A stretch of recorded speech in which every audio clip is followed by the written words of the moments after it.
It's an absolute pleasure to welcome Colin Powell to the From the Club podcast. Colin, tell us everything we need to know about you in 60 seconds. Oh dear. Well, I mean, obviously been at Charlton for years and years. Probably over 40 now. Um, Come from non-league football at 24, which is quite a age really. Yeah, I love my time at Charlton. Still do the hosting.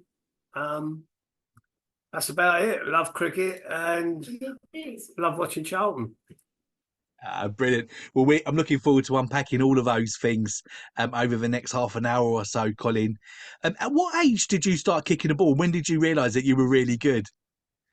Well, I mean, I sort of started kicking the ball at quite early age, but I wasn't very good at all. I mean, I didn't. I played in the school team, but just about got in there.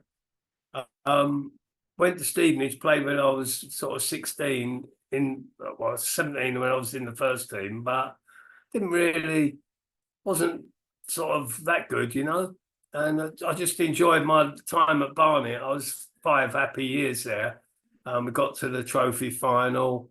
So, yeah, it was good. And then, it come as a bit of a surprise, Charlton signing me. Oh, I tell you what, that's going to encourage a lot of kids who are playing at the moment who don't think they're very good, knowing that there's hope for them yet, Colin. Well, yeah, I So mean, let's, yeah. I actually went to Hereford before I signed for Charlton, Right. and they, I went on the Monday. They had me down to play on the Wednesday, and I hadn't even signed. And if I don't know if you've ever been to Hereford, but if you're sort of born around London, that is a long, long way. Yeah, yeah. And I said, I just need time to think about it. And the chairman went to the manager, all right, go and sign the other boy. So that put me off completely. So Yeah. I was never going to sign for them. It's funny those closing door moments, isn't it? Because, that could have played out very differently. We'd be sitting here today having a completely different conversation, Colin. It's just funny, isn't it, how life works out sometimes? Yeah, completely. I mean, when I signed for Charlton, Theo Bowley signed me, called me in after about 10 games and said, I've just taken a load of stick from the chairman. Why have I wasted 7 grand on you? Is that right? Yeah, which made me feel great. But Yeah, I bet, yeah. but it was one of them where going from part-time to full-time, I was training all week. And come Saturday, the last thing I wanted to do was play football. I was Yeah. completely sort of, well, puffed out basically. And Yeah. so, but once Theo started to say, have tomorrow off and sort of, then it all come all right. Yeah. Well, Colin, let's go right back to the very beginning. What was life like as a kid growing up? Well, the family moved from London. We In 1948, I was born. So when I was 3, we moved to Stevenage, which was a new town, and basically they built loads and loads of houses, but no shops. So we had to go down what we called the old town, and every time we went in a shop, the owner followed us around. He thought these spiffs from Yeah. London coming down Yeah. like shoplifters, and there probably was some, but yeah. So until they built the shops in Stevenage, it was a bit of a nightmare. Yeah. And you mentioned that you liked cricket as well. You like cricket now. Was you very good at cricket? Could you have been a cricketer Yeah, if you didn't go down the yeah, it was football route? okay. I mean, just club cricket, but I really enjoyed it. You Yeah. know, I was sort of, as soon as football finished, I played cricket, and towards the end of the cricket season, when you went back to football, I used to think, oh my God, but obviously I was getting paid to play football, not cricket. Yeah, yeah, yeah, yeah. Because it was Ian Botham, I think, wasn't it, who ended up having a career doing both. He was Yeah, at Scunthorpe, if I remember right. Is that right? yeah. There's been a lot in back in the time. You couldn't do it now because No. you almost finish the season and 3 weeks later you start training again. Yeah, So, yeah, but people like, I mean, Derek Ufton played, football for Charlton, cricket for Kent, Chris Balderstone at Carlisle. Yeah, and then they actually, I mean, sort of you couldn't do it then. But I admire anyone that's good enough to play county cricket and Yeah, league football. yeah, no, definitely. Well, you were known as a really sort of tricky, skillful winger.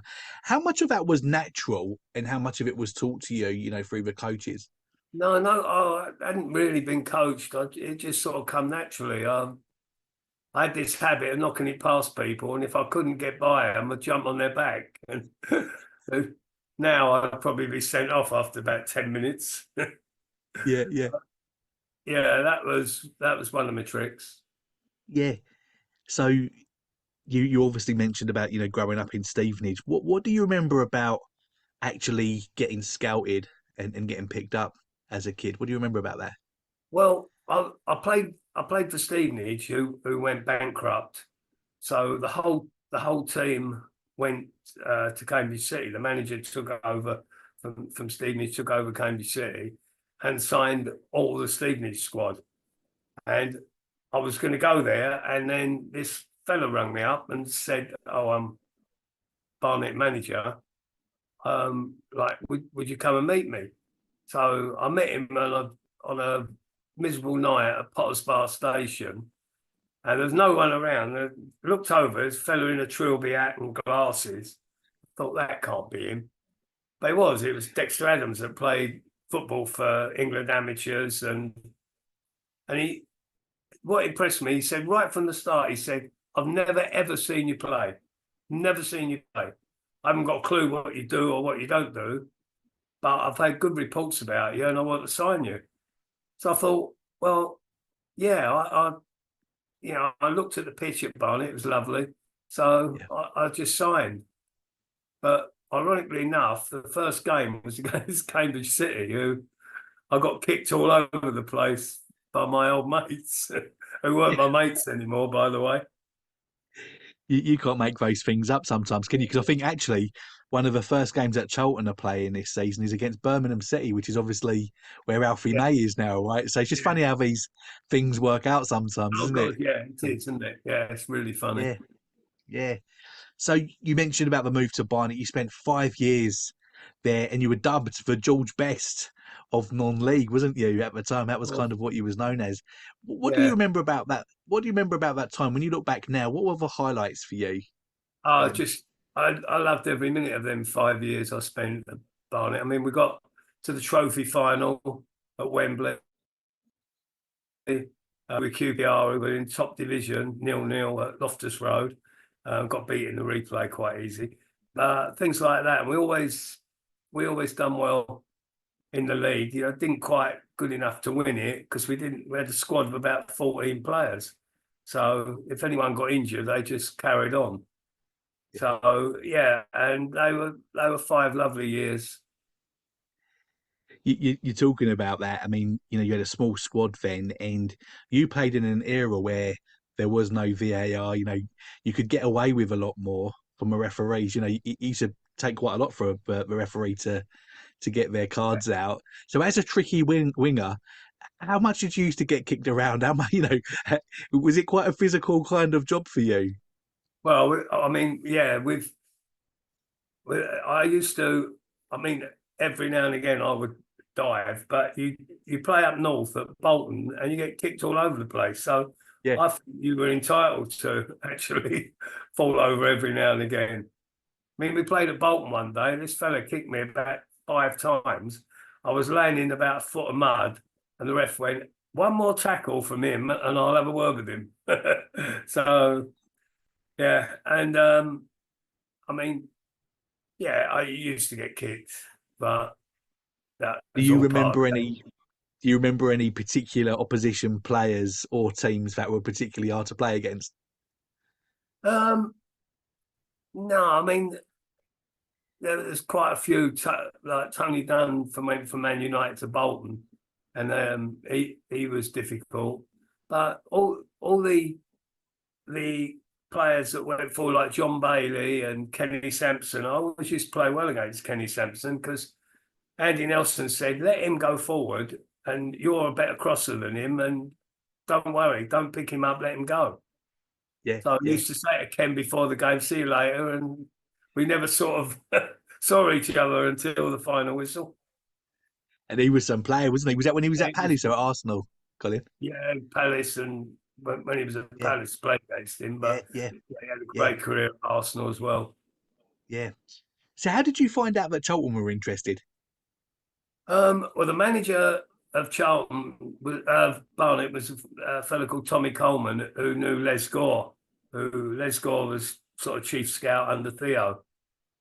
And he kept saying, "Oh, they're coming to watch you again," and so no pressure or anything. And Yeah, Charlton with no money, they must have watched me about, I reckon, 20 times.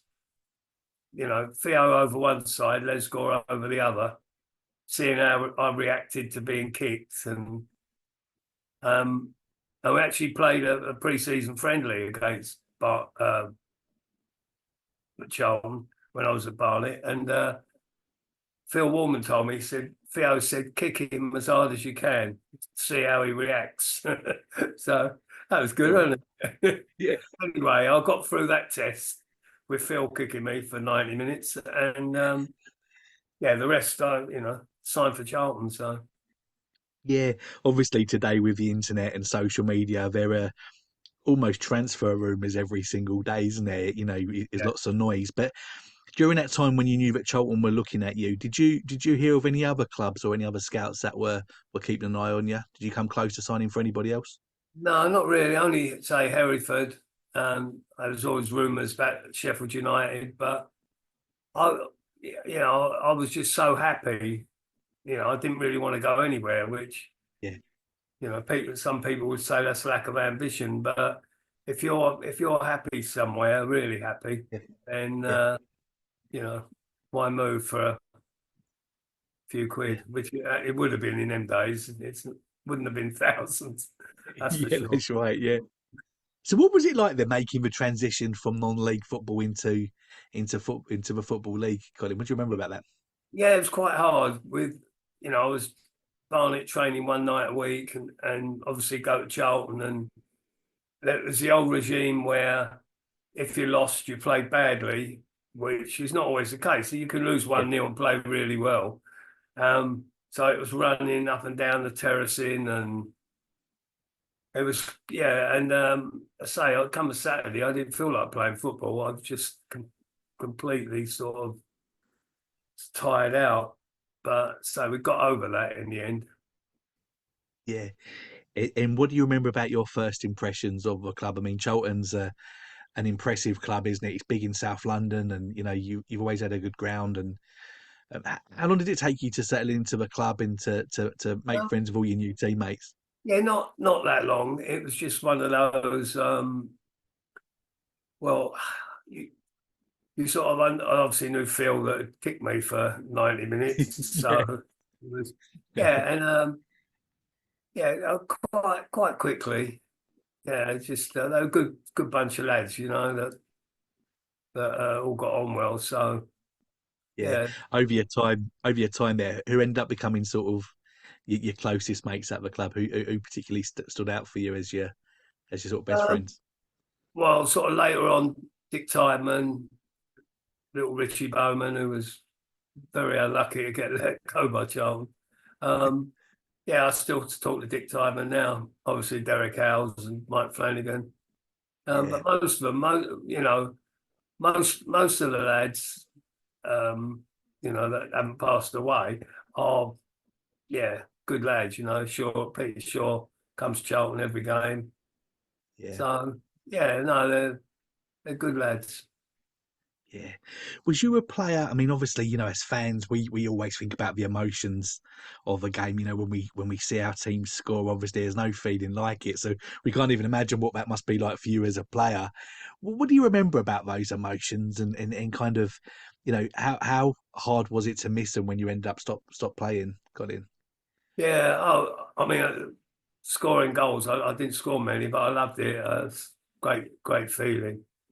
Got a Yeah. really good feeling. And yeah, I mean, you mean packing up football at the end of?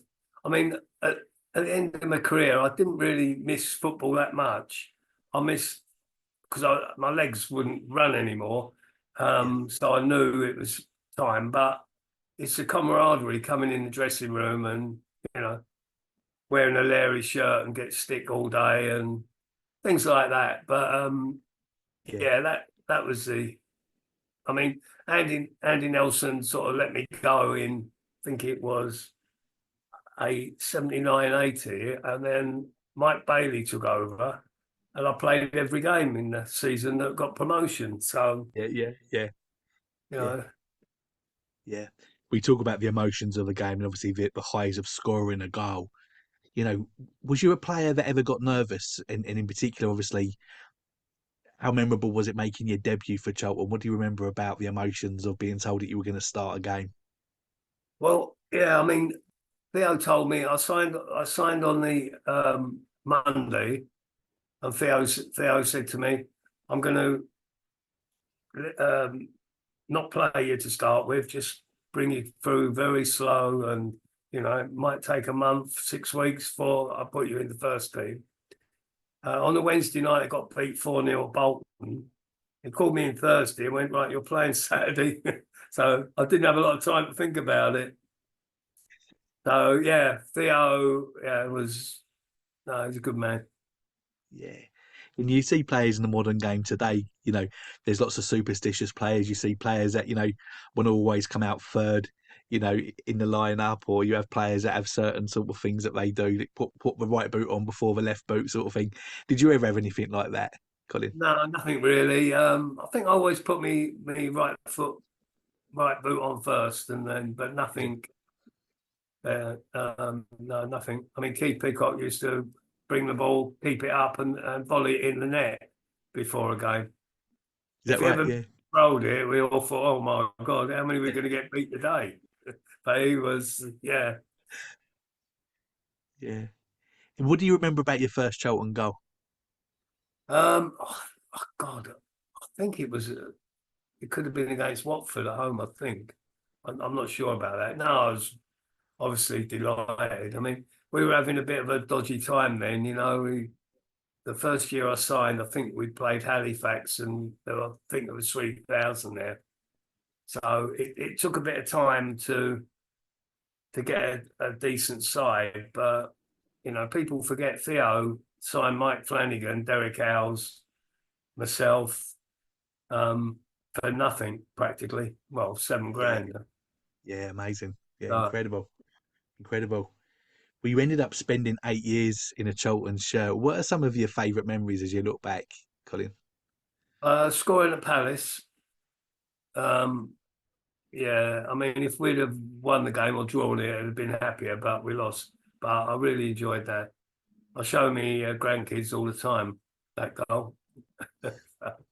Yeah, and look, I mean, the season we beat Chelsea 4-0, Southampton 6-2, Tottenham 4-1. You know, Yeah. they were they were brilliant days, and I just felt that if we'd have signed perhaps a couple of other players, then we could have got promotion because you have them two up front, Halsey and Flan, then you know you've got half a chance. Yeah. Yeah. Of course. You played over your time for a number of managers over your career. Who was your favourite? Um, Mike Bailey, without a doubt, he was.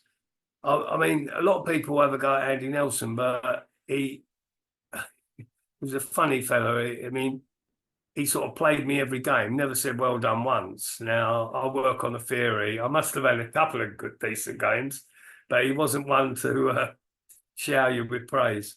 Um, but tactically, he was very good. You know, if a team was overrunning us somewhere, he would sort that out and make a change. And so he was good.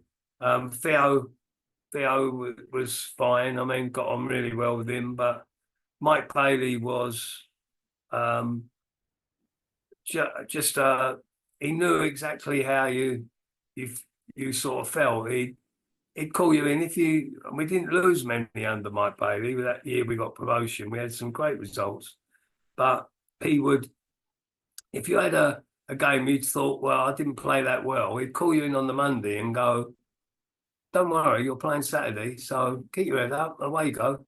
Where Andy Nelson wouldn't have spoken to you all week. So it's a week of worry. Yeah, But Mike was good. I mean, brilliant, yeah, brilliant. yeah, That was sad when he went to Brighton and Muller's come here. yeah. That's right. We mentioned earlier that you loved at Barnet. The same is true at Charlton, where you're considered a club legend. What does Charlton mean to you, Colin? Well, it's just like 40 odd years, just over, I think, in doing the hosting and everything. And you just, well, it's just one of them clubs. I mean, I we've had so many ups and downs lately that you just stick with it, really. But nothing surprises you. But Yeah, it's sort of my club. It's me grandson, me son, are all ticket season ticket holders, and yeah, and it's just what you can't do anything else but support Charlton, really. yeah, yeah. In the 70s, it was popular for players to go out to America and play. How did your move to New England team then come about, Colin? Well, um, Noel Campbell was manager of New England team then, and he had to put a team together. And Charlton done this deal where they made a few bob for us three to go: Laurie Abrams and Mike Flanagan and myself. Um, and their season was just starting, and we weren't quite safe. So Andy Nelson kept saying, "No, we're not safe yet." Anyway, we drew with Cardiff at home, and he said, "Right, you can go now. We're safe. We've got enough points. Off you go." So we flew to America. About 2.5 weeks later, I think they lost the next four games. He was on the phone to Noel Campbell. They've got to come home. They've got to come back. We need them. And he went, "No, no, it don't work like that." So they wouldn't let us come back. Um, and ended up getting a 0-0 draw at Orient to stay up. That's Yeah, how yeah, close it was. yeah. And what do you remember about the level out there in America? I mean, obviously today it's been reinvented now as the MLS, and they've Yeah. obviously spent a lot of money in sort of a branding of the league. What was it like back then, Colin? Well, it was good standard. I mean, I don't mind telling you, I was on £80 a week at Charlton when I went to America, and I was on £300 a week in America, Yeah, wow, and to pay nothing. The rent was paid, everything was paid for. yeah, So, that was quite nice, and yeah, and the standard, you had to play two Americans. So we, you know, we had players like Keith Weller, who was a great player. He'd say, "Don't pass to that American, for God's sake, everything will break down." So there was a bit of sort of conflict between the American players. There was about 10 of them in the squad, and they said, "We want to meet him one day." And they said, "Look, what wages are you on? Because we're not." Keith Weller went, "No, we what we get is private. It's got nothing to do with you whatsoever." So, there was months of not talking to them. So if yeah. you I were can seen imagine. talking to an American, that was it. You was a traitor. So yeah, but no, it was enjoyable. It was So how did really, it work then? Was it like a loan deal with you, a plan for you to then go yeah, back to Charlton? Is that how it worked out? So how long was you out there for? yeah, about 6 months, Oh, and right, then yeah, what happened?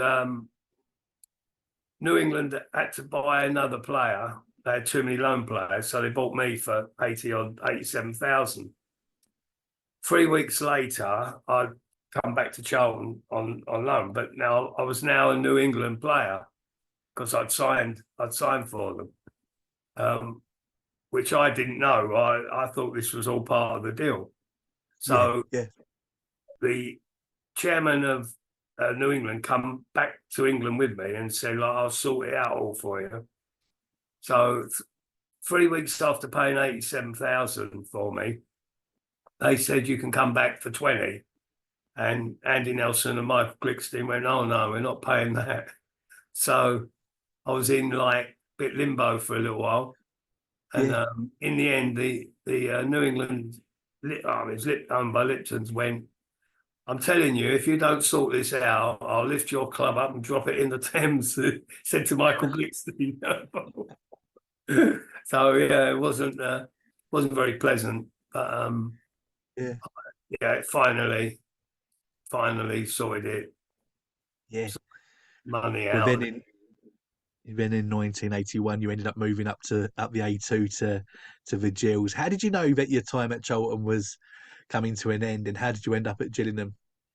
Well, I mean, Alan Mallory always gets lots of stick, but he was fine with me. He said, "Look, I'm not going to play you, but I'm not going to mess you around either." He said, "I'm not going to make you go with the first team and just sit and watch every game." He said, "You can either stay here and I'll treat you with the respect you deserve, or Keith wants to sign you at Gillingham." And he said, "The decision's up to you." And he said, "Oh, and by the way, I'll get Tottenham to play a testimonial for you." So, I found him, Yeah, great. So I decided to go with Keith just to prolong my career a little bit. But yeah, yeah. I must have You been the then only moved. Gillingham player that was booed by their own supporters Yeah, because I is that played right? for Is that Yeah, right? some of them Yeah, used to, yeah. Yeah, not very nice. yeah. Well, a move back then into non-league where it all started for you, Colin, with spells at Dartford, Yeah. Tooting and Mitcham and Bromley.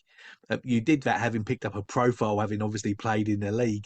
Did that then make you a little bit of a marked man because of what you'd done at Charlton? Did you then sort of have a little bit of extra weight on your shoulders playing in a non-league? Yeah. I mean, I just love playing football, and it was a little bit, yeah. If you played sort of 350 odd league games, people look to, I mean, I actually played Sunday morning football after in the Metropolitan League.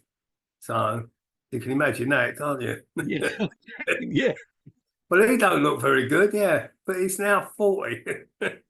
So yeah, yeah, yeah, I just enjoy playing really, and I say I, Sunday football, I used to get kicked all over the place, and then played a few yeah. vets. We played a few vets games, which I enjoyed.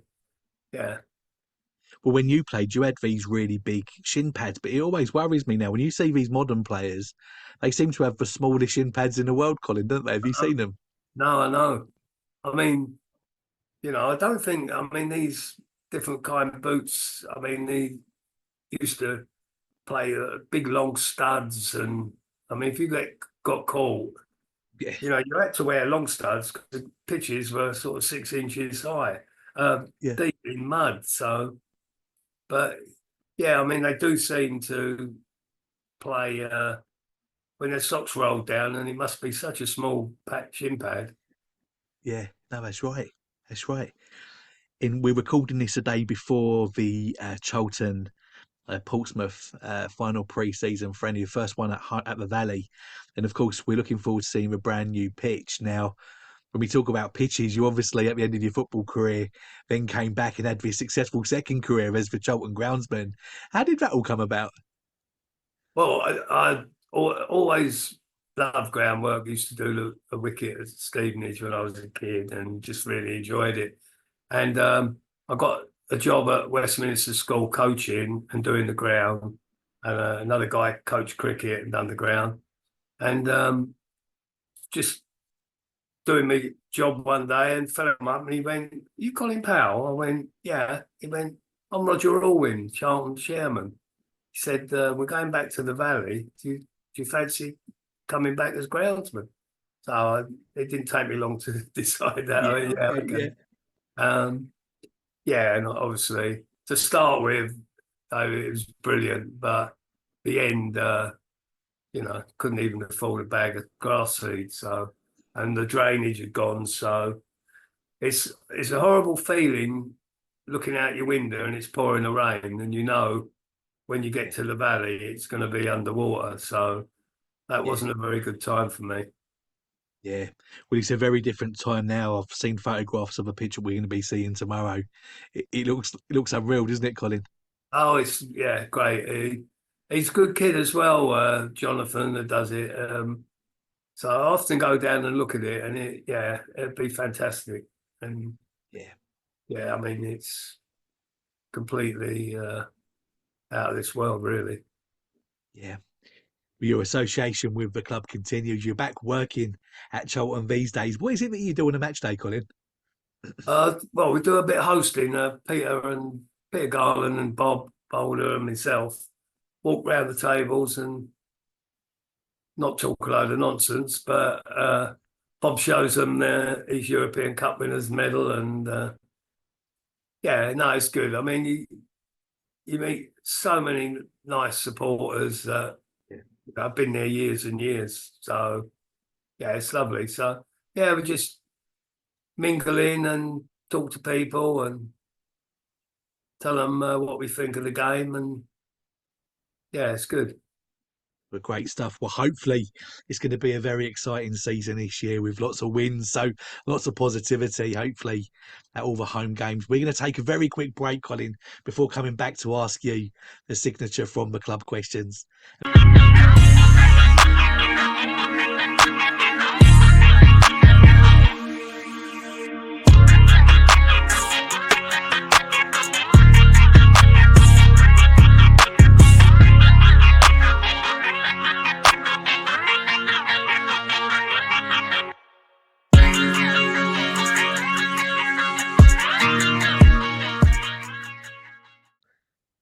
So, Colin, as you know, as a business, we're all about official signed memorabilia. And obviously, we're delighted to partner with Charlton Athletic this season to bring fans official signed memorabilia of all of the current players. So, we're really looking forward to that. Um, have you ever asked anyone for their autograph before? And if so, who, Colin? Yeah, well, I'm going to name drop here, but Pele, when we played in New York, come into our Wow, right. dressing room. So I got him to sign a shirt, a small shirt, which I give my son, but God knows where it is now. He's, Wow. but Yeah. yeah, Well, they don't get much better than that. We no, obviously live in an era today where all of the players often swap shirts with the opposition players, don't they? Is that something you ever did? Did you ever get any of your opposition players' shirts? no. I mean, if you swap shirts under Andy Nelson, you'd have had to pay for to get one back. Yeah, Yeah. no, not no. It just didn't happen in them days. Yeah, I mean, some people now change it half time. that's right. I know. I Well, you've mean, seen it sometimes where they're negotiating while the game's still going on as to whose yeah. shirt they're going to have. So there's something wrong with that, isn't there, Colin? I mean, yeah, there is. I mean, Andy Nelson would have said, "Yeah, well, go and play for them then," and Yeah, got yeah, their shirt. So yeah, that, yeah. yeah. No, that's right. Did you keep many souvenirs from your career? Is there anything that you've got? You mentioned obviously the Pele shirt. Is there anything else I that you did. kept hold of? I had New England shirt, which I give to the museum, Yeah, and I've got a few shirts indoors, but nothing that I can remember really. I've yeah, got loads of cuttings and albums that the kids have sort of done, but yeah. yeah, that's about it. Nah, special times. Colin, Colin, last question. If you could have anyone's autograph, dead or alive, who would you have and why? Oh, blimey, that's a tough question. Oh my God. Well, I'd say George Best, but I like playing against him when he was at Fulham. It was, I don't know, someone like Elvis Presley, and then flog it. Yeah, be worth a few quid, Colin, wouldn't it? Eh? Good investment. Yeah. But Colin, it's been an absolute joy spending the last half an hour with you. Before I let you go, just let the viewers know your closing thoughts and also how they can keep in touch with you on social media if you're on social media. No, I say I just really enjoyed it. I mean, you've done Peter Garland, haven't you? Yes, yeah, we did. Yeah, Yeah. yeah, No, I mean, no, I really enjoy anything to do with Charlton. I enjoy. So no, brilliant. Well, thank you so much again for your time, Colin. I've really appreciated it. It's a pleasure. Bye.